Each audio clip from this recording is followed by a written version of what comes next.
In the East and the West, one of Japan's most iconic elements is slowly divulging and becoming more and more popular. This element is anime. The spark in popularity could mainly be linked to massive hits like Dragon Ball or Pokemon even. But oddly enough, some of the greatest masterpieces of anime come from just one man and his studio. These masterpieces broke the conventional rules of most storytelling at the time and strived to make of it something better by approaching storytelling in a different way. These pieces have been created by the great Hayao Miyazaki. Hayao Miyazaki is a contemporary Japanese film director, animator, and artist. Born in 1941, Miyazaki had lived during the events of World War II. His father owned a family firm called Miyazaki Airplane, and his mother was a housewife who became seriously ill with tuberculosis. Perhaps this gruesome context in which he lived during his early childhood could explain why Miyazaki's movies were filled with such moral meaning. Miyazaki received his political science and economics degree at the Gakushin University. During his time there, he watched the first Japanese movie ever animated in color, Hakuja Den, also known as Panda and the Magic Serpent, or The Tale of the White Serpent. It had a huge impact on him, and so began his fascination for animation. Because of this, he decided to attend the only Japanese animation studios at the time, Toei Animation, responsible for famous animes like Dragon Ball, Sailor Moon, Digimon, and One Piece. At Toei Animation, Miyazaki helped create cartoons for television. He also met his future wife, whose name was Akemi Ota. But more importantly, it was here where he met with Isao Takahata. They became friends and soon moved to April in 1971 and then Nippon Animation in 1973. In the 70s, Miyazaki was a key artist to a TV series that Takahata directed with the name Heidi, Girl of the Alps. Takahata was different to Miyazaki. He wasn't that interested in making films for children. He was more into making complex stories and literature-based films. It wasn't until the creation of Future Boy Conan that Miyazaki was given full control and became the lead director. After that, he received funding for the film adaptation of his manga called Nausicaa of the Valley of the Wind, becoming his first commercially successful movie.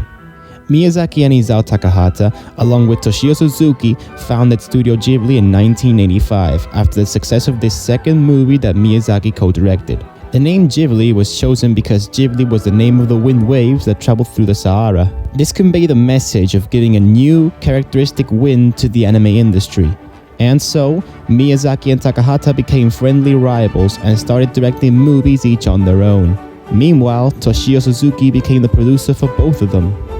The first three Studio Ghibli movies were Castle in the Sky, My Neighbor Totoro, and Grave of the Fireflies.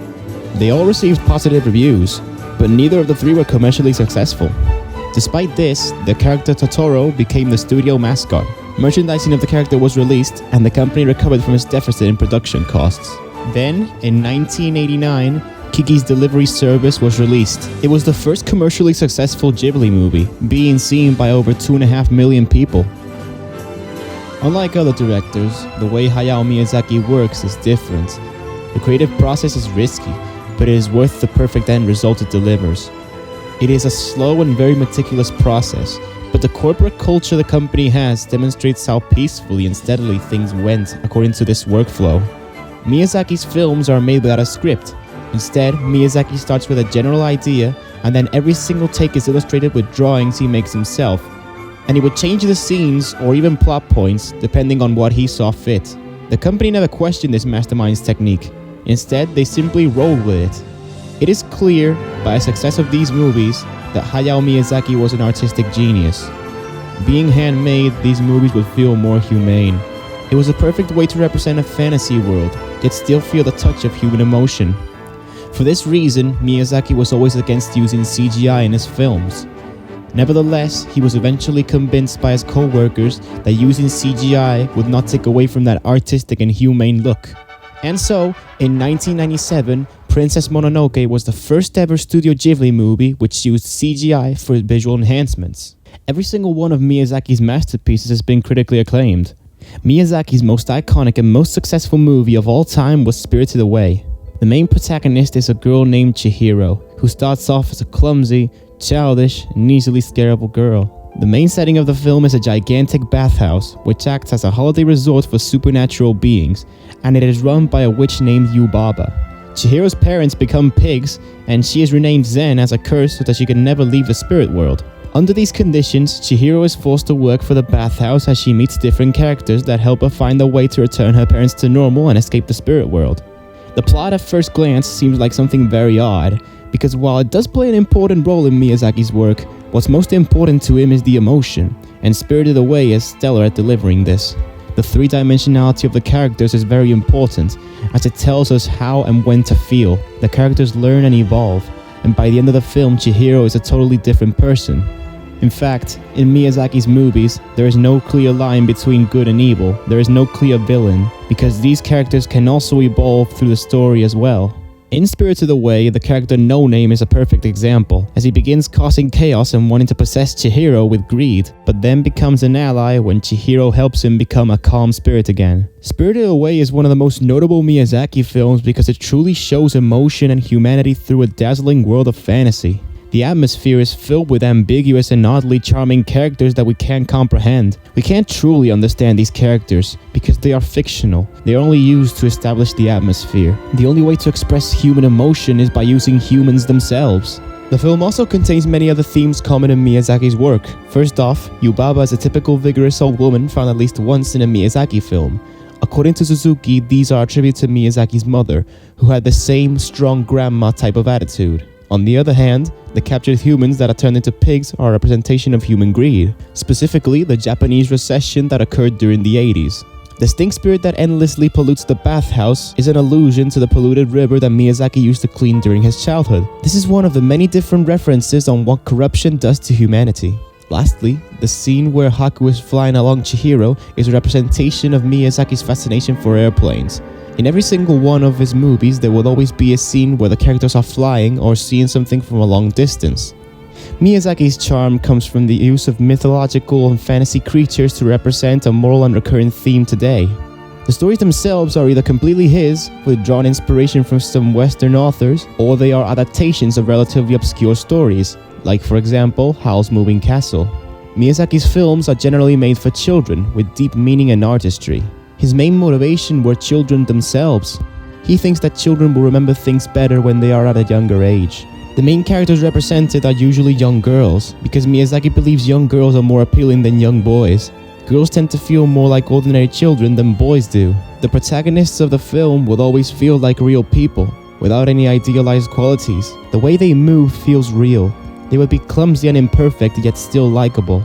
Each of these protagonists evolve through the story, having learned a lesson by the end of the movie. Thanks to this, the audience will start to bond with the characters. Not only that, but the confrontation of the film would typically be centered around the real-life problem that affects us, the viewers, like overcoming one's fear or the corruption that power brings. It is to Miyazaki's belief that children need to see something they can't understand. They will begin to understand it at an older age. A big part of what made a Miyazaki movie were also the visuals. Watching these movies, it's very clear that you are looking at the creation of a workaholic. The little subtleties found in every single frame of his masterpieces, like gentle gestures or the way the background characters move, is not only a way to represent the beauty of animation, but to immerse the audience into the scene.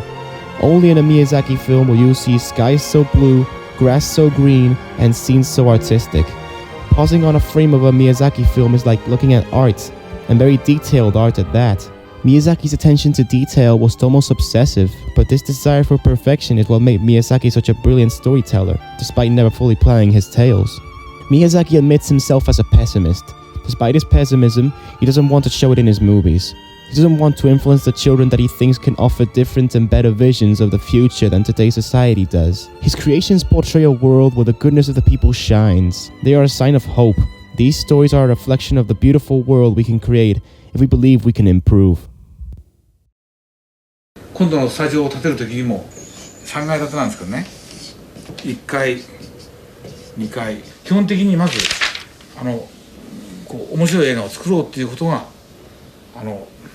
最大の目的で、それでスタッフに対しては終身雇用の保障は一切しません。会社っていうのはね、金の流れだけで決まっていくから会社が反映したってしょうがないんですよね。それよりもそこにいる人間たちがちゃんと自分のやりたいこととそれからその能力を身につけていることが一番大事で、それでジブリが魅力がなくなったらさっさとやめた方がいいです。僕も真っ先にやりますから。In 2013, The Wind Rises was released alongside The Tale of Princess Kaguya. The first was directed by Miyazaki, and the latter was directed by Takahata. It was Studio Ghibli's last film before Miyazaki announced his official retirement in 2014. But not all is lost. As Toshio Suzuki has confirmed, Miyazaki has come out of retirement. He's hoping to release his newest film this 2019, named Boro the Caterpillar. Miyazaki's stories have made history. Some even call him the godfather of animation. It is great to hear that more of his masterpieces are coming our way.